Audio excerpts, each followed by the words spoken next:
स्वामी समर्थ, जय जय स्वामी समर्थ, श्री स्वामी समर्थ, जय जय स्वामी समर्थ। श्री स्वामी समर्थ महाराजांच्या नामस्मरणाने आजच्या व्हिडिओला सुरुवात करूया। शुभ दुपार तुम्हा सगळ्यांना। कसे आहात तुम्ही सगळे? आशा व्यक्त करते स्वस्थ असाल, मस्त असाल, स्वामींच्या सेवेमध्ये रममाण असाल। आजच्या व्हिडिओमध्ये मी फक्त हरताळिकेची कहाणी आणि आरती तुम्हाला सांगणार आहे। ती तुम्हाला नुसती श्रवण करायची आहे हरताळिकेच्या पूजेच्या पुढे बसून। आता अजून एक प्रश्न येईल की ताई हे तोरण कुठून घेतलं, जे देवघराला खरंच इतका लुक बदलला, खूप सुंदर दिसत आहे। तर हे जर तुम्हाला पाहिजे असेल तर तुम्ही नंबर देते, त्या नंबरवर मेसेज करा। फक्त त्या तोरणासाठी आणि काही स्वामी वस्त्र किंवा इथं मी कमळ मांडला आहे बघा हरताळिकेला, हे असं काही हवं असेल तर फक्त त्या नंबरला फोन करा, बाकी कुठल्या गोष्टींसाठी फोन करू नका। तर चला, हरताळिकेच्या सर्वप्रथम सगळ्या माझ्या मैत्रिणींना खूप खूप शुभेच्छा देते आणि आजच्या व्हिडिओला सुरुवात करते। आता ऐका हरताळिकेची कहाणी। आज काही नाही केले, व्रत पूजा काही नाही केले आणि नुसती ही हरताळिकेची कहाणी जरी ऐकलीत, श्रवण केलीत, तरी तुमच्या पदरी पूर्ण हरताळिकेचे पुण्य पडेल। तर एके दिवशी शंकर पार्वती कैलास पर्वतावर बसली होती। पार्वतीने शंकरास विचारले, महाराज, सर्व व्रतांमध्ये चांगले असे व्रत कोणते?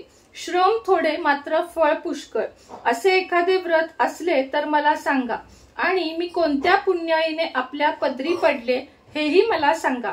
तेव्हा शंकर म्हणाले, जसा नक्षत्रात चंद्र श्रेष्ठ, ग्रहात सूर्य श्रेष्ठ, चार वर्णात ब्राह्मण श्रेष्ठ, देवतात विष्णू श्रेष्ठ, नद्यांमध्ये गंगा श्रेष्ठ आहे, तसे सर्व व्रतात हरितालिकेचे व्रत सर्वात श्रेष्ठ आहे। पूर्वजन्मी ते तू हिमालय पर्वतावर केले, त्याच्या पुण्यानं मला तू प्राप्त झाली, ते तू ऐक। हे व्रत भाद्रपद महिन्यातल्या पहिल्या तृतीयेला करावे। ते पूर्वी तू केलेस कसे ते मी तुला आता सांगतो। तू लहानपणी मी तुला प्राप्त व्हावा म्हणून मोठे तप केलेस। 64 वर्षे झाडाची पिकली पाने खाऊन होतीस।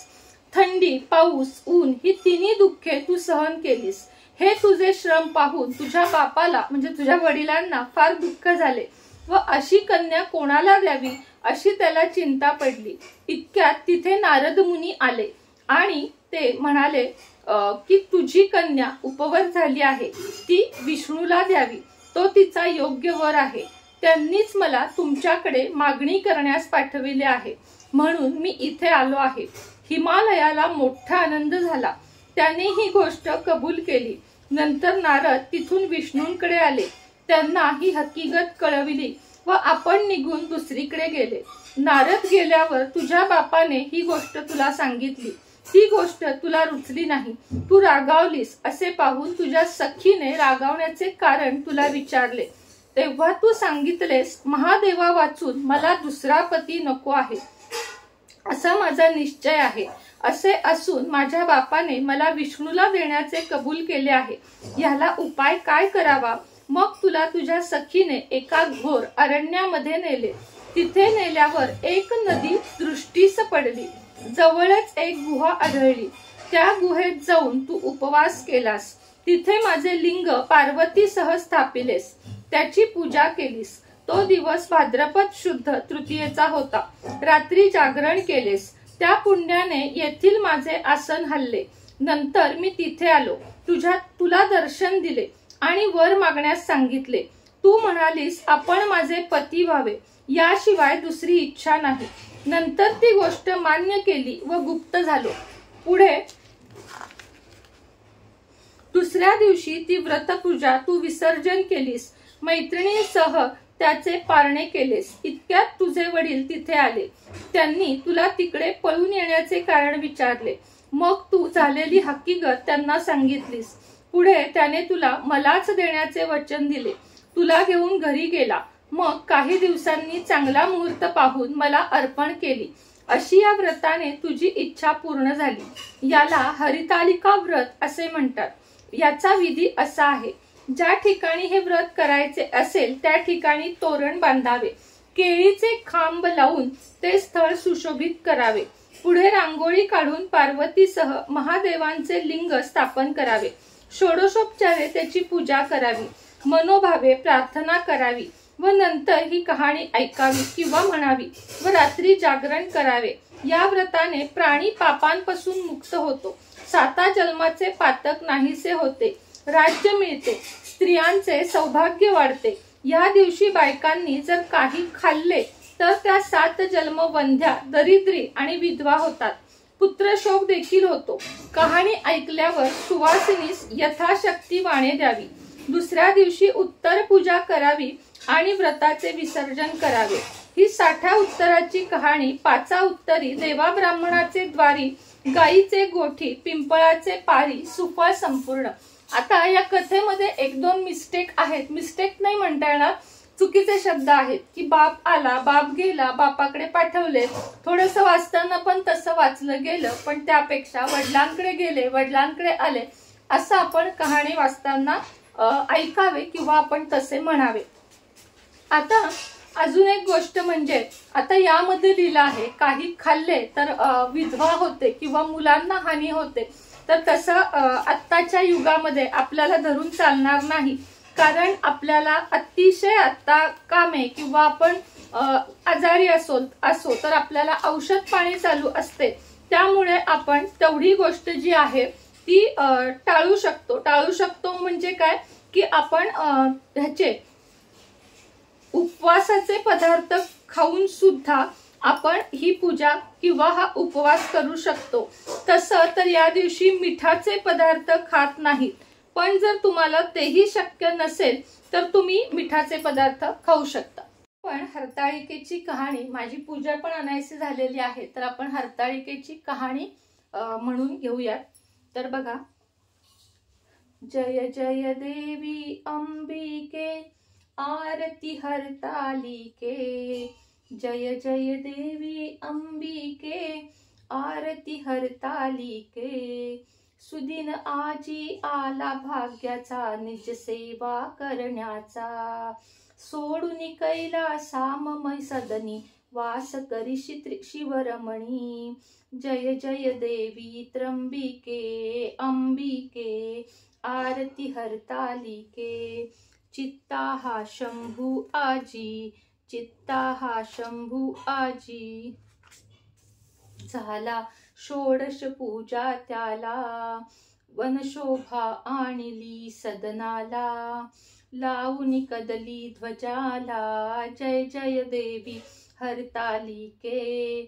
स्थापून शिवलिंग तुझ सहित नारी, जन्मविल्या बहुत पूजन मग केले आनंदे.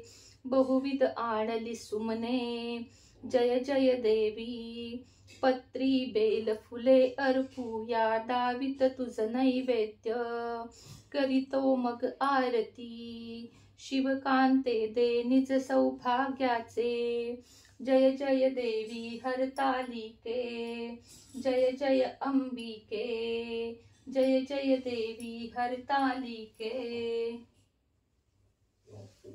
आता माझी पूजा मगाशीच झाली, त्यामुळे गणपतीची आणि मग महालक्ष्मीची आणि त्यानंतर मी ही आरती तुमच्यासाठी आता म्हणून दाखवली. तसं तर जी 5 पत्री शिवपिंडी करणार आहे ती ओवी शाळेतून आल्यावर मी करणार आहे. मी फक्त या हरताळिकेंच्या ज्या शिव पार्वती तिची सखी यांची पूजा केली आहे. मात्र ओवीला चांगला वर मिळावा, जरी ती लहान असेल तरी आत्तापासून अर्थातच वाटतं, म्हणून या वर्षीपासून ती पूजा मला तिच्यासाठी करायची आहे खास करून.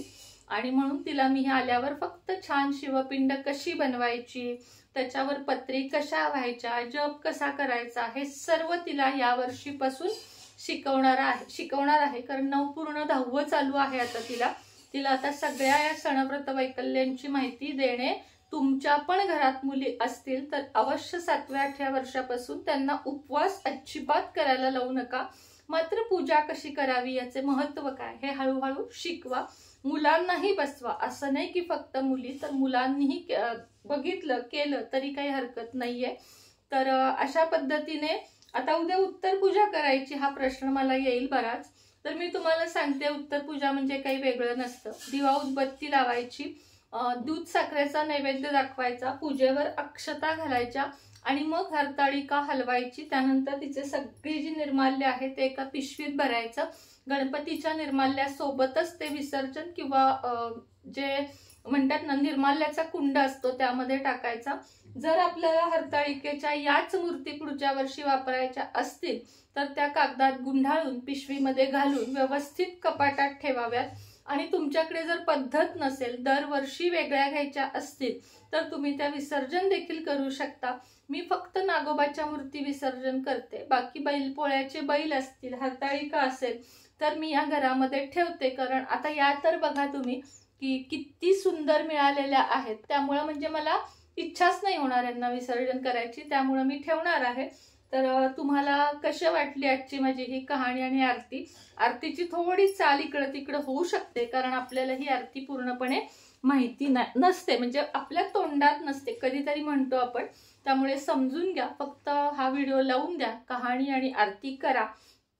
दिवा ओवाळा जेव्हा मी कहाणी, कापूर ओवाळा जेव्हा मी तुम्हाला आरती सांगत आहे। तर आजचा दिवस या दोन गोष्टींशिवाय अपूर्ण आहे, तर नक्कीच वाचाल अशी अपेक्षा करते। हा उपवास जो आहे तो आज सकाळी मी धरलेला नाही, आज सकाळी, उद्या संध्याकाळी डायरेक्ट, उद्या संध्याकाळी नाही, आज संध्याकाळी, उद्या सकाळी जेव्हा आपल्याकडे गणपती बाप्पा बसतात त्यांना आपण मोदकांचा नैवेद्य करतो तेव्हाच आपल्याला जेवायचं आहे आणि हा उपवास सोडायचा आहे।